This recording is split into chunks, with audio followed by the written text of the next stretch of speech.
The bell above the diner door chimed softly as morning sunlight spilled across cracked vinyl booths. It was a small roadside diner in Ohio, the kind where the coffee was always hot and the same locals came in every day. Sarah sat near the window, staring at a plate of eggs and toast she hadn't touched. Across from her, her 6-year-old son Ethan swung his legs beneath the table, completely focused on his pancakes, drowning them happily in syrup.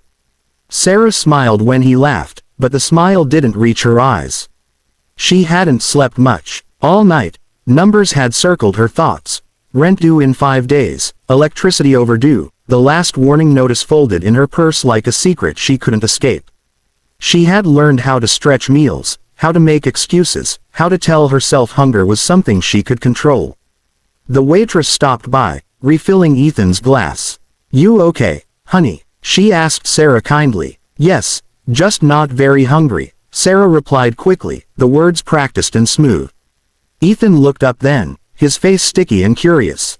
He studied his mother's untouched plate the way children notice things adults hope they won't. He tilted his head and asked in a small, clear voice, "Mommy, why aren't you eating?" The question landed harder than Sarah expected. For a moment, the noise of the diner faded, the clinking dishes, the low chatter, the hum of the grill. She opened her mouth, ready to lie, but nothing came out. How do you explain worry to a child? How do you explain that sometimes adults pretend they're fine so their kids don't feel scared?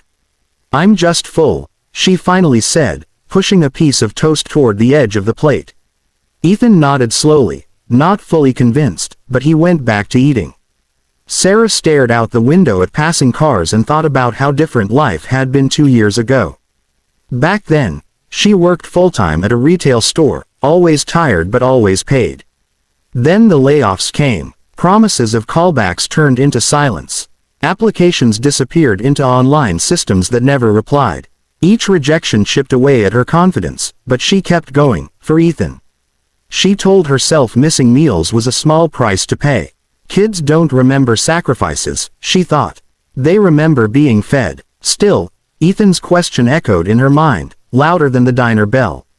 When the check arrived, Sarah counted bills twice before placing them on the tray.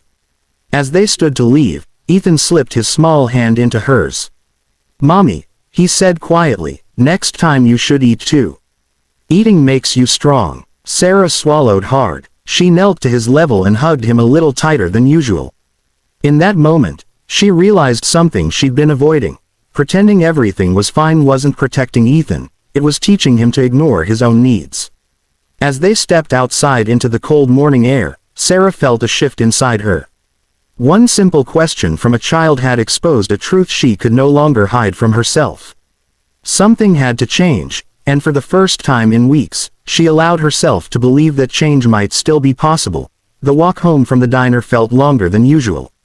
Cold air brushed Sarah's face as Ethan skipped beside her, humming a tune he'd made up.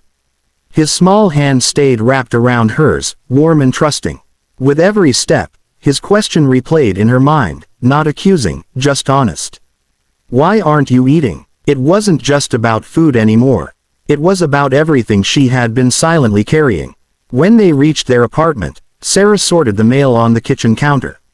Another bill, another reminder. She closed her eyes for a moment, then opened them with a decision she hadn't felt in months. She wasn't going to hide anymore. That afternoon, she packed her resumes into a worn folder, dressed in her cleanest sweater, and told Ethan they were going on an adventure. They walked 3 blocks to the community center, a place Sarah had passed many times without entering. Inside, the walls were covered with flyers, job training programs, food assistance, childcare support. A volunteer at the desk greeted them with a gentle smile. Sarah hesitated, then spoke. Her voice shook as she admitted she needed help. Instead of judgment, she received understanding. The volunteer listened patiently, nodding as Sarah explained her situation. She helped her fill out forms for a food program and signed her up for a job readiness workshop starting the next week.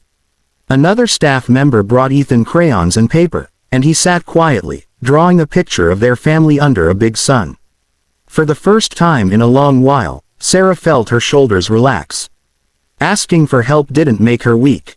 It made her human. That evening, With groceries from the community pantry, Sarah cooked a simple dinner: rice, vegetables, and chicken. The smell filled the small apartment, warm and comforting. She set the table and sat across from Ethan, noticing how he watched her closely. She lifted her fork and took the first bite. Ethan's face lit up. "You're eating," he said proudly, as if he'd won a prize. "Yes," Sarah smiled, "and it's good." As they ate, Sarah talked to him honestly, in words he could understand. She told him that sometimes adults struggle, but there are people who help when you ask. Ethan listened carefully, nodding like he was learning something important. Later that night, after Ethan fell asleep, Sarah filled out more job applications. She felt tired, but it was a different kind of tired, one mixed with hope. She thought about the volunteers' kindness, the warm meal, and her son's simple wisdom. One small question had changed the direction of her day, and maybe her life. In a country full of second chances, Sarah realized new beginnings don't always arrive loudly.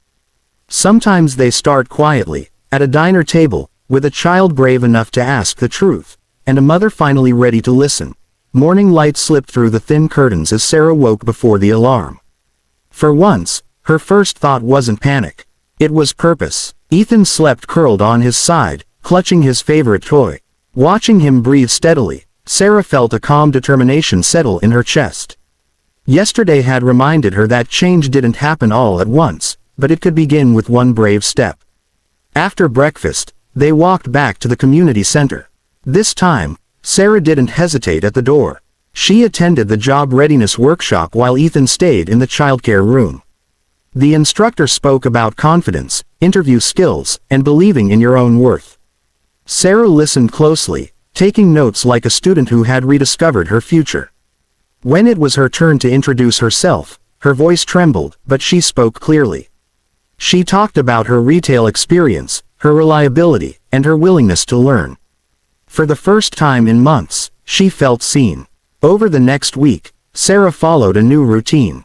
Mornings were for applications and calls. Afternoons were for workshops or volunteer hours arranged through the center to build experience. Evenings were for dinner with Ethan, homework, and shared laughter. The apartment hadn't changed, the bills were still there, but Sarah had changed. She no longer skipped meals. She no longer hid. One afternoon, her phone rang with an unfamiliar number. Sarah answered, holding her breath. It was a grocery store manager who had reviewed her application. They needed someone dependable, part-time at first, with the possibility of more hours. Sarah thanked him, her voice steady even as her hands shook. When she hung up, she sat quietly for a moment, letting the reality sink in. It wasn't everything, but it was something. It was a door opening. That night, she told Ethan the news over dinner. "I got a job," she said simply. Ethan's eyes widened. "Like a real job?" "Yes," she laughed. "A real one." He grinned and raised his glass of milk. "Then we should celebrate." They celebrated with extra laughter and a shared dessert. As Sarah cleaned up, she noticed how full the apartment felt, not with things, but with hope. She thought back to the diner, to the untouched plate, to the question that had started it all. Days turned into weeks. Sarah learned the rhythm of her new job, greeting customers, stocking shelves, earning honest pay. She worked hard, but she worked with pride. The manager noticed. So did Ethan, who waited every evening to hear about her day. One night, as she tucked him into bed, Ethan looked at her and asked, "Mommy, are you okay now?" Sarah kissed his forehead. "I'm getting there." And she meant it. Because sometimes, life doesn't change because of big speeches or dramatic moments. Sometimes it changes because a child asks a simple question, and a mother finally answers it with action.